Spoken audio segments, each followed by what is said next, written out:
The tides are finally turning, but this presents the most critical point for us. We must push our advantage and strike while the iron is hot.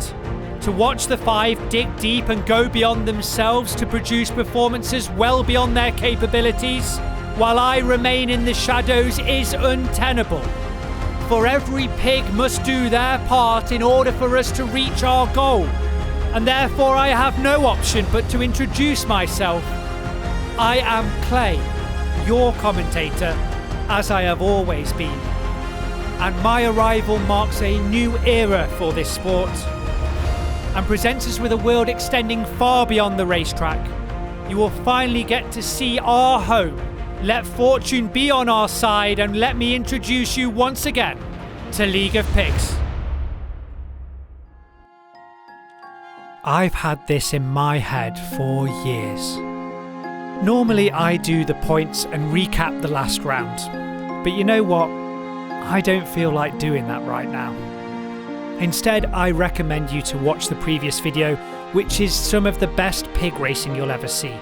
No, it's some of the best animal racing you will ever see. Instead, if you'd indulge an old pig, I'd like to show you something. Behind me is the Treehouse Studio and my home. This is where everything League of Pigs happens. Right there is the commentary box where I work, and either side of the commentary box are other rooms, but we'll save them for future videos. There are so many possibilities from here, and don't worry, we're starting to take advantage of that fact. I could keep going, but that would make for a boring video. So without further ado, let us begin round 2. It's the first race of round 2, and it's Bear who gets the best start once again, and she's out in front. Exciting stuff to see as she's navigating these bales well. And now Bear's walking. Come on, Bear, move. And Bear does move just enough to beat Hoshi. That is still pretty arrogant, though, to say you haven't won a season in ages, Bear. And it's even more frustrating for a commentator who's invested his life into this to watch someone do that. But yet she has won, so I suppose we should congratulate her. Well done, Bear. And for Bear fans, it's a great opportunity to watch a performance only Bear could provide, which is to say it's an opportunity to watch a pig who gives 0 Fs about this competition still do relatively well for some unknown reason. Now, we are midway through the season and we have not paid tribute to the reigning champion of the League of Pigs, and that is an obligation we must fulfill. So let's watch this montage and answer the question on anybody's mind who's watching this for the first time. Who the hell is Piggy Smalls, and why is he such a massive deal? Piggy Smalls not in the picture, but he's looking in the picture. Surely not, surely not, surely is the undisputed pig racing champion of the world. One of the greatest comebacks in pig racing you will ever see. He comes from a mile behind. Who overtakes quickly? Ginger's also there. A phenomenal overtake by Piggy Smalls. Piggy Smalls jumps to first, but he jumps to second, and he's going to go second, surely. He gets first. It's an incredible race by Piggy Smalls. What more is there to say that hasn't already been said? He is on a dominant streak, and it looks like he could well be on his way to a 4th season, but anything can happen in this show.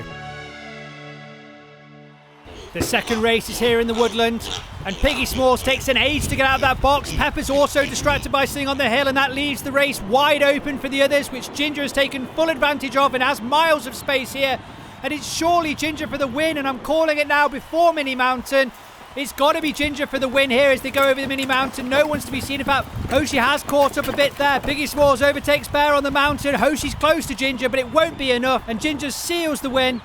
And look, no treats at the end of the track. We've seen that before, and the pigs will be furious.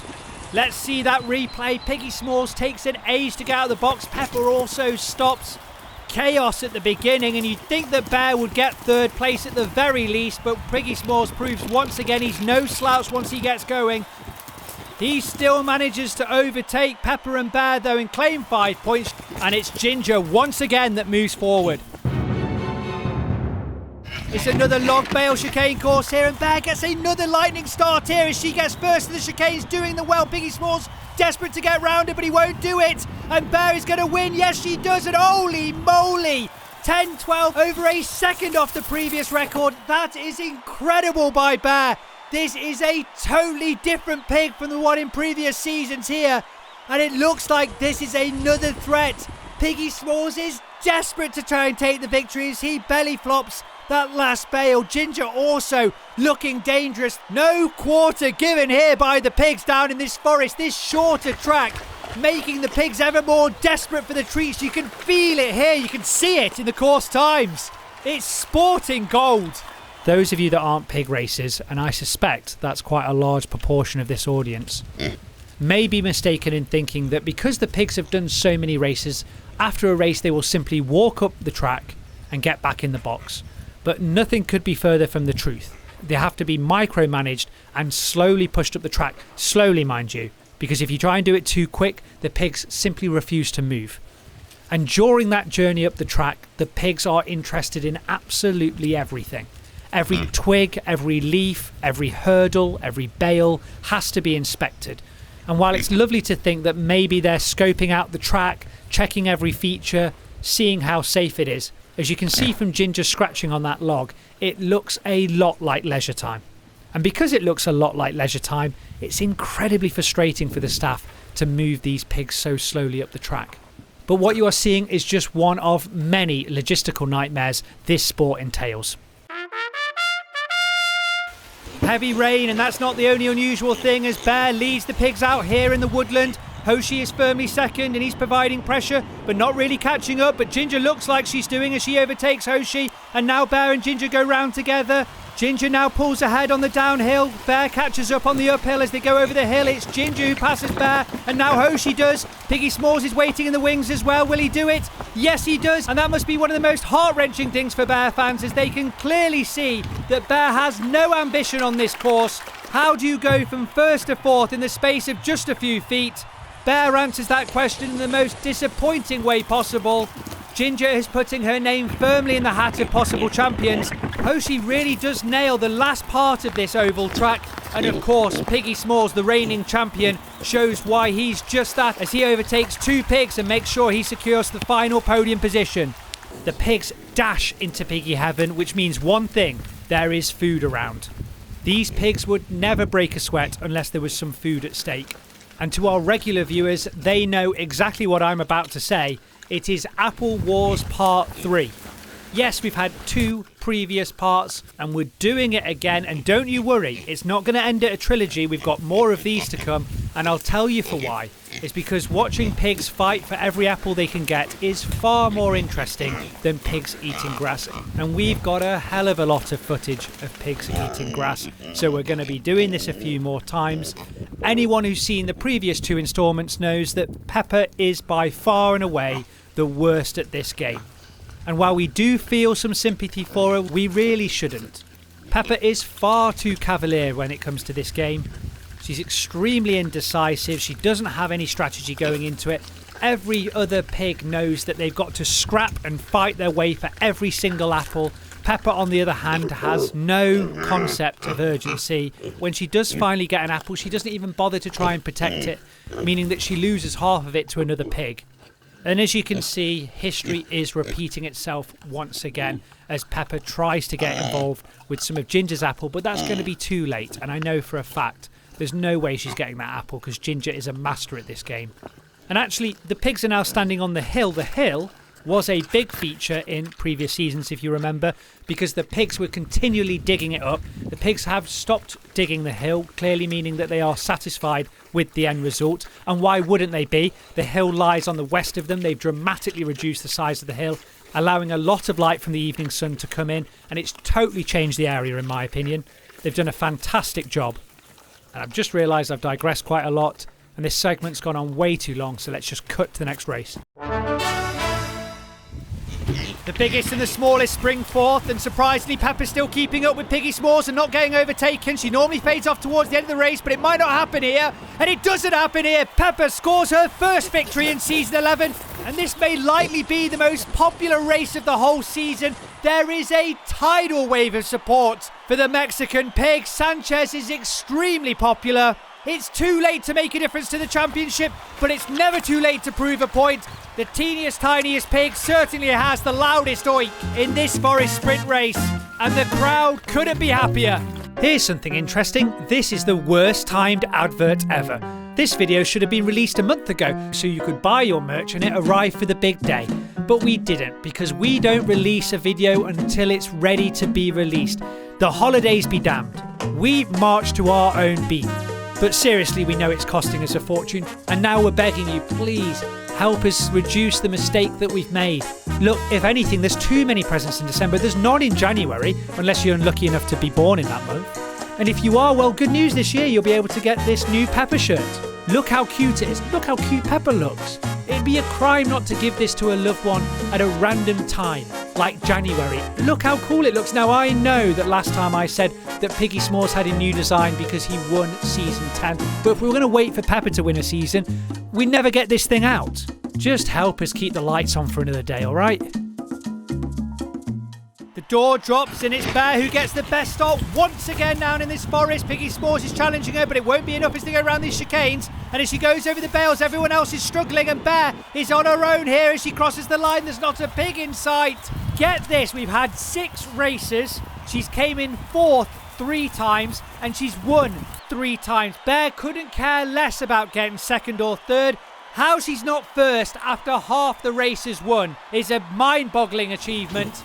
As an audience, we have no idea what Bear's up to, neither do the other pigs. I'm not sure Bear knows what she's up to, but she's providing exhilarating entertainment in season 11.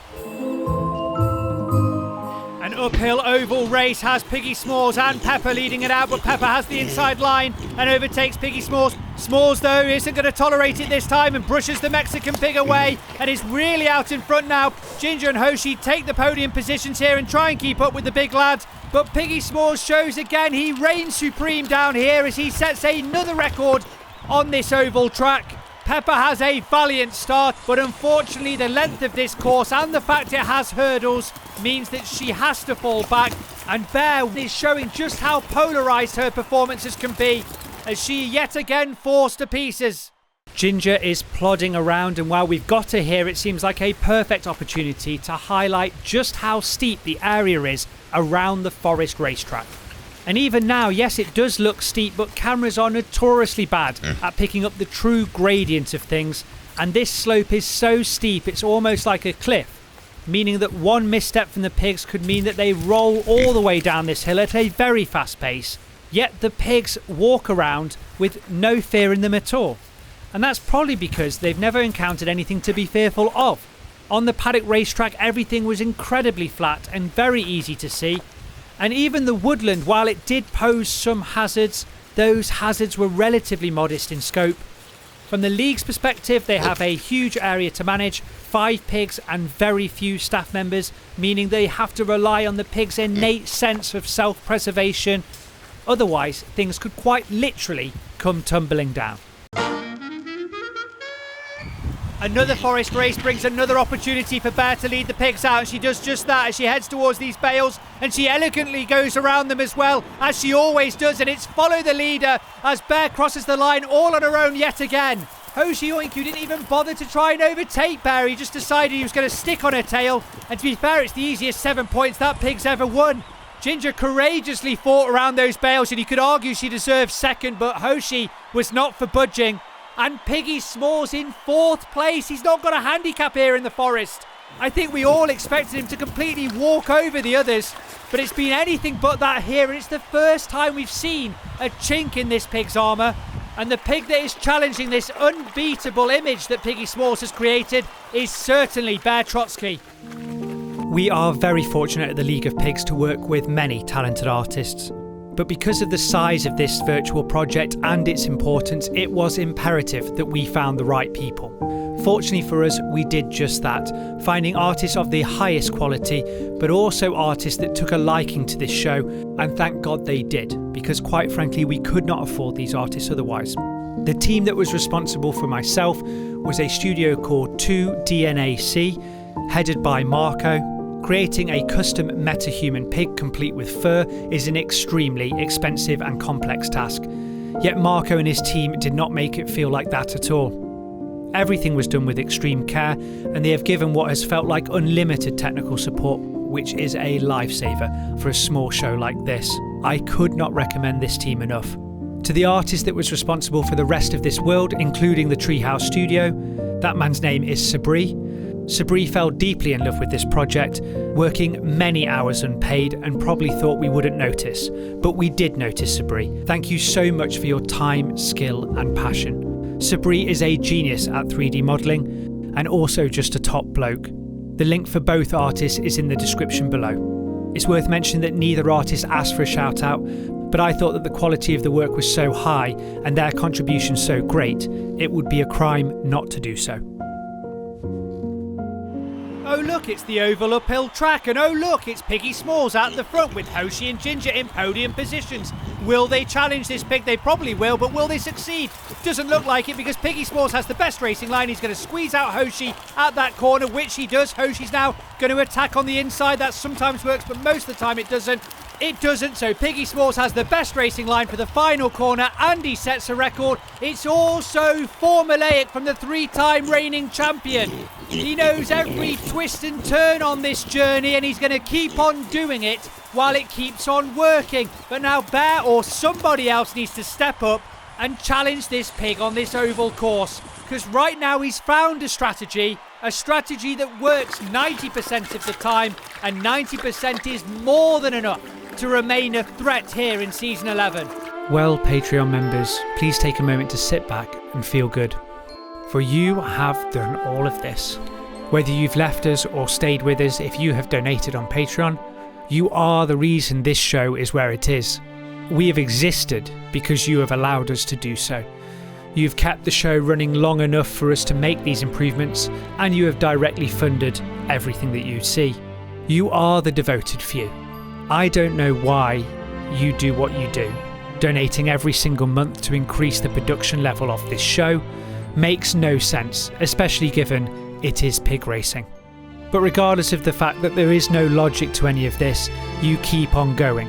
This is easily one of the most rewarding things for this league, to see a core audience love it so much, from the team principals and the chief engineers who give enormous amounts, to the pit crew and the race marshals who still give every single month. It is crazy. We are all so glad that we found you, and we cannot thank you enough.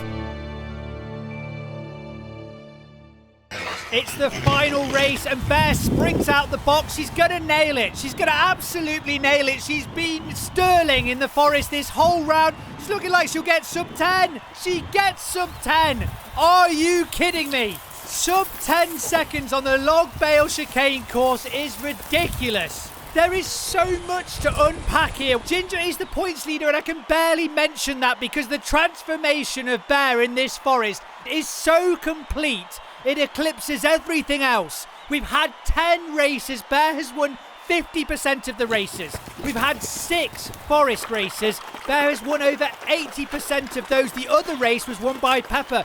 We still can't get ahead of ourselves here. Bear has many flaws in her racing, but this round that she has produced means we cannot exclude her from the championship win, which is something I haven't said in a very long time.